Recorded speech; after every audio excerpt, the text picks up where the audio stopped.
नमस्कार दोस्तों, मैं Umesh Pal the success tip में आप सभी का स्वागत है। दोस्तों, आशा है कि आप लोग अच्छे होंगे। आज हम देखेंगे संविधान की अनुसूचियां। पहले कुल 8 अनुसूची थी, अब जो है कुल 12 अनुसूची हो गई। तो आइए इनको क्रमबद्ध तरीके से बारी बारी से देखते हैं। जो कि दोस्तों संविधान में हमारे पहले कुल 8 अनुसूची थी, अब जो है 12 अनुसूची हो गई है। तो आइए देखते हैं प्रथम अनुसूची। प्रथम अनुसूची में क्या है? प्रथम अनुसूची में राज्य एवं संघ राज्य क्षेत्र की चर्चा की गई है। प्रथम अनुसूची में राज्य एवं राज्य संघ क्षेत्र की चर्चा की गई है पहली अनुसूची में। और दोस्तों एग्जाम में बार बार ये पूछता है, सभी अनुसूचियों से एग्जाम में आता है। ठीक दोस्तों, दूसरी अनुसूची देखेंगे। दूसरी अनुसूची में विभिन्न पदाधिकारियों के वेतन और भत्तों की चर्चा की गई है, जैसे राष्ट्रपति का वेतन, उपराष्ट्रपति, राज्यपाल, सुप्रीम कोर्ट, हाई कोर्ट के जज के जो है वेतन की चर्चा की गई है दूसरे अनुसूची में। ठीक दोस्तों, अब तीसरी में देखेंगे। तीसरी अनुसूची में क्या है? तीसरी अनुसूची में शपथ की चर्चा की गई है। किसकी शपथ? जैसे राष्ट्रपति, उपराष्ट्रपति, राज्यपाल के शपथ की चर्चा तीसरे अनुसूची में की गई। किसमें? तीसरे अनुसूची में शपथ की चर्चा की गई। चौथी अनुसूची में क्या है दोस्तों? जो कि चौथी अनुसूची में राज्यसभा सीटों की चर्चा की गई है। क्या? राज्यसभा सीटों की चर्चा चौथी अनुसूची में की गई है। आपसे पूछेगा एग्जाम में कि राज्यसभा में सीटों की चर्चा किस अनुसूची में है? ये जो कि चौथी अनुसूची में है। अब पांचवी अनुसूची में क्या है? पांचवी अनुसूची में अनुसूचित जाति एवं जनजाति के प्रशासन के संबंध में चर्चा की गई है। जो है पांचवी अनुसूची में अनुसूचित जनजाति के प्रशासन के संबंध में चर्चा की गई है। अब छठी अनुसूची देखेंगे दोस्तों।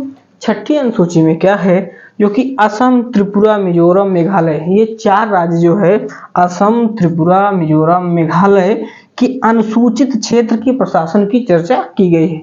ये कई बार एग्जाम में पूछा है और आगे एग्जाम में पूछेगा भी। इसको आप ध्यान में रखिए कि असम, त्रिपुरा, मिजोरम, मेघालय के अनुसूचित क्षेत्र के प्रशासन के बारे में चर्चा की गई है।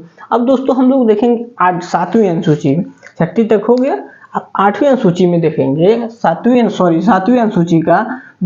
अनुसूची में शक्ति का विभाजन किया गया है। 7वीं अनुसूची में शक्ति का विभाजन, जिसमें से तीन शक्तियां हैं। जैसे इसमें संघ सूची, राज्य सूची और समवर्ती सूची। संघ सूची में जो है ये कानून केंद्र सरकार बनाती है, राज्य सूची में राज्य बनाती है। इसके बाद समवर्ती सूची में केंद्र और राज्य दोनों इस पर कानून बनाती है। लेकिन दोस्तों इसमें जो है इसमें कितने विषय रखे गए हैं तो देखिए, पहले संघ सूची में 97 विषय था, अब जो है 100 विषय हो गया है। इसके बाद राज्य सूची में पहले 66 था, अब जो है 61 विषय हो गया है। इसमें कम हुआ है, उसमें बढ़ा हुआ है। और समवर्ती सूची में जो है पहले 47 विषय थे, अब जो है कुल 52 विषय हो गए हैं। ठीक दोस्तों, 7वीं में जो है शक्तियों का विभाजन, संघ सूची, राज्य सूची और समवर्ती सूची की चर्चा विस्तार रूप से की गई है। इसमें कितने विषय हैं, पहले कितने थे, अब कितने हैं, इसकी चर्चा की गई है। अब देखेंगे दोस्तों 8वीं अनुसूची में। 8वीं अनुसूची में राजभाषा का उल्लेख किया गया है। ठीक, देश की कौन सी राजभाषा होनी चाहिए? हमारे देश में राष्ट्रभाषा नहीं है, लेकिन राजभाषा है। राजभाषा क्या है? जो कि हिंदी है। ठीक, ये राजभाषा की चर्चा 8वीं अनुसूची में की गई है। पहले कुल कितनी भाषाएं थी? 14 थी। पहले 14 भाषाएं थी, अब जो है 22 भाषाएं हो गई। कितनी? कुल अब 22 भाषा हो गई है।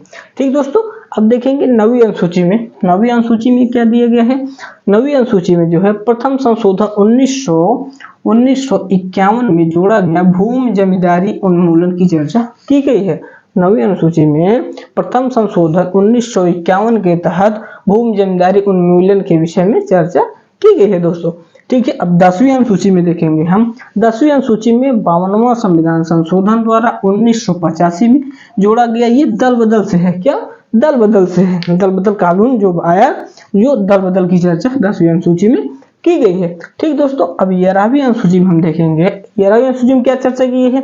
73वें संविधान संशोधन 1992 द्वारा ये जोड़ा गया, जिसमें पंचायत की चर्चा की गई है। क्या? 11वीं अनुसूची में पंचायत की चर्चा की गई है। ठीक, अब 12वीं अनुसूची में हम देखेंगे दोस्तों। 12वीं अनुसूची में जो है 74वां संविधान संशोधन 1993 द्वारा जोड़ा गया। इसमें नगर पालिका की चर्चा की गई है। ठीक, 12वीं में नगर पालिका की चर्चा, 11वीं में पंचायत की चर्चा और 10वीं अनुसूची में जो है दल बदल की चर्चा की गई। इसको आराम से आप आसानी से याद कर सकते हैं और यहाँ से क्वेश्चन भी बार बार बनते हैं, खास करके ये 8वीं और 10वीं 11वीं 12वीं से यहाँ से अक्सर क्वेश्चन बनते हैं। तो आसानी से याद करिए, 10वीं में दल बदल, 11वीं में पंचायत और 12वीं में नगर पालिका की चर्चा की गई है। तो दोस्तों आज हम लोगों ने 5 मिनट में जो कि देख लिया संविधान की प्रमुख अनुसूचियां। ठीक है दोस्तों, अब मिलेंगे हम अगले वीडियो में। धन्यवाद।